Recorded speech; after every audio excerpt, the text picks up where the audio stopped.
Barchaga salom. 2025 ning deyarli yarmi o'tib ketdi. Siz bu vaqtda nima rejalarni bajarishga ulgurdingiz? Izohlarda yozib qoldiring. Ungacha men knijni planlarimni necha foizini bajarganini hozir siz bilan ko'rib chiqamiz. Bo'ldi, prosta kachalkaga ham borish shart emas. Shu bilan har kuni ertalab. 2025-yil juda ham yaxshi boshlandi, chunki men 4 kun deganda Восхитительная ведьма va 2 haftada Влюбленная ведьмani o'qib tugatdim. Trilogiyadan olgan narsam bu qiz bolani o'ziga bo'lgan уверенности va bir dunyo doza dopamin. Fevral oyi.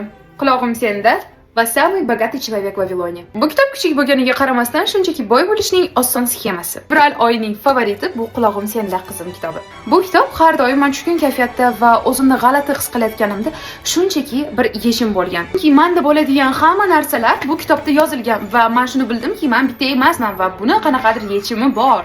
Shunchaki zametka ko'pligini qarang. Men bu kitobni tugatgandan keyin bir necha marta qaytadan ochib ko'rdim. Va ikkinchi kitob bu Futuvat. Futuvat o'zi bu nima haqida ekan desangiz, bitta joyini o'qib beraman. Futuvat jannat ahlining axloqidir. Barcha kitoblar bitta qismga sig'madi, shu sababli ikkinchi qismi уже profilimda. Qaytgancha menga obuna bo'lib qo'ying, chunki menda moda, stil va kitoblar haqida